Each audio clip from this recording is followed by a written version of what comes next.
I'm with Nigel here now. He's the national chairman for the poultry division in the Irish Farmers Association. He's also running for the overall chairman for the Ulster North Leinster division, and best of luck with that, Nigel, okay? Now let's talk about the birds. The birds are all gone. Indeed, the peat and the chicken manure is all gone at this stage, so it is. And I suppose what I want to do is get a wee bit of feedback on the general use of peat vis-a-vis shavings during the batch. Nigel, if you can give me your thoughts on it, having worked with it day in day, and how you felt the product measured up compared to shavings. Well, look, initially, I suppose in relation to when I got the product in the door, I was quite apprehensive, to be honest with you. Okay. I seen how dark it seemed to be on the floor in relation to what I was accustomed to using, which was wood shavings. Now, what I will say about it is that, look, I put down my paper and I put down my meal as I would ordinarily do with wood shavings. And once I got the boards in, look, I was very nervous for the first 24, 48 hours. I seen boards going across, but what I did see, if I am to be honest, is that the boards tended to stay on the paper and stay beside the drinkers, which was something that you'd see. Normally see boards disperse a little bit more in the house, Okay. but because the paper I use is a white paper against the black peat, it seemed to attract the boards more to the paper. And the reality is, where I have a row of paper here, another row of paper adjacent to that, the drinkers will be in between. Yes. And that I had to ask myself, the boards on the paper, they've got heat and they've got food and they've got water. Why would they move away from that?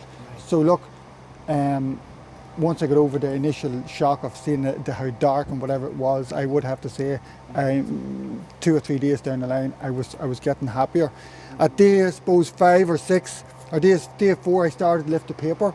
And at that point in time, I said to myself, right, so we lifted the paper, myself, Bernice, and myself, and I have to say we couldn't see any big advantage. The one thing we did notice was there was starting to be a lot of dust inside the house. And I mean dust. The feeders were coated in the peat, the drinkers were coated in the peat, we were coated in peat. It was incredible. What I noticed was birds were showing more natural behaviour in relation to dusting themselves at such an early stage, because whenever the peat comes in, there's a little bit of moisture in it, whether we want to admit it or not. There was a little bit of moisture in it, which actually raised the moisture content inside the house, which is a good thing for starting off the old birds. Okay. Because they're coming out of a hatchery that has 80% moisture, 80%, 85% humidity, and then traditionally to go into a poultry house, it could be sitting maybe 35% humidity. It's a big jump to make in such a short space of time. Colossal. So the actual birds could get a shock from going into that. But what I found with the peat, because there's a little bit of moisture in it, even though it's dry, but whenever you put on that heat inside the house, whatever moisture was in that was evaporated up and stayed in the air for them 2 or 3 days, which left the birds happier, I think, because the humidity was that bit higher, and when you have higher humidity you can actually have the temperature a little bit lower. Oh, very good. So look, that's what I did notice about that. So it takes a little bit of adjustment for me. It's a whole different product, isn't it? It is a different product, and it's a different way of maybe managing birds initially coming in. Instead of getting the real high temperatures, I was able to take temperature down a little bit more because I had humidity to counterbalance that, which was unique. What I did see in the house is that the feet. The feet is a huge issue within the house. I actually I phoned Manor Farm, which is the company I supply, and when I was talking to them, I asked them the other day, what was the feet like in the birds? And the feet were perfect. Unbelievable. Look, you've seen in some of the other days you were here as well, when you pick up a board, you look at the feet. The feet were just incredible. I asked how the feet performed, and they're all top scores. Every one of them.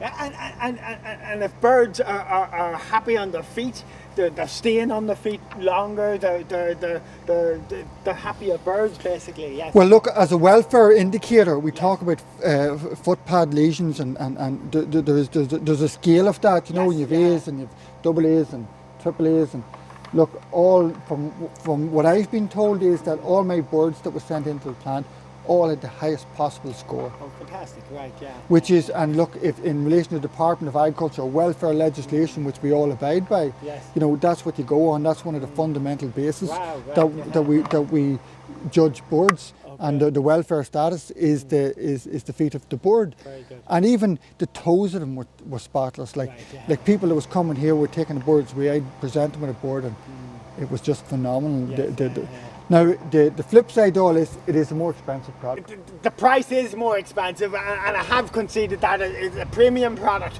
but would you, I suppose, balancing the work that you didn't have to do with regard bedding up, and I suppose the birds doing better in one thing and another in regards to welfare, do you think it balances out over the batch? If I consider everything, that the labour and not having to top up, like for buying shavings, that's an extra cost, and it's the extra labour putting it out. Okay. So when I add everything up, I would safely say it does as much of a muchness. So even though it is more expensive, it does at the end of it balance itself out, Okay. because you've no topping up to do, Right. and you've no labour required in topping up. You remember during the batch, I took a sample for the to analyse the pH. The pH results came back at 7.2. Did you notice a difference in the ammonia levels in the house compared to what it would be with shavings? The pH, what does that mean for me? Well, it means that basically when the bird excretes, it's highly acidic, and if it's coming onto a high pH environment, you're going to get more ammonia. Less ammonia on peat because the pH is less, it neutralises it, less ammonia coming up off it. Maybe that's the reason why you've better gut health as well as better feet and breast blisters with the bird, because he's not stressed. He's not stressed with high ammonia levels and a bedding environment that's not as dry and friable as what you would get with peat. Look, it ticks all the boxes. Right. My boards have done well on it. I haven't had to do any bedding, which is a benefit in labour saving, and look, it's cost and it's time doing all these things.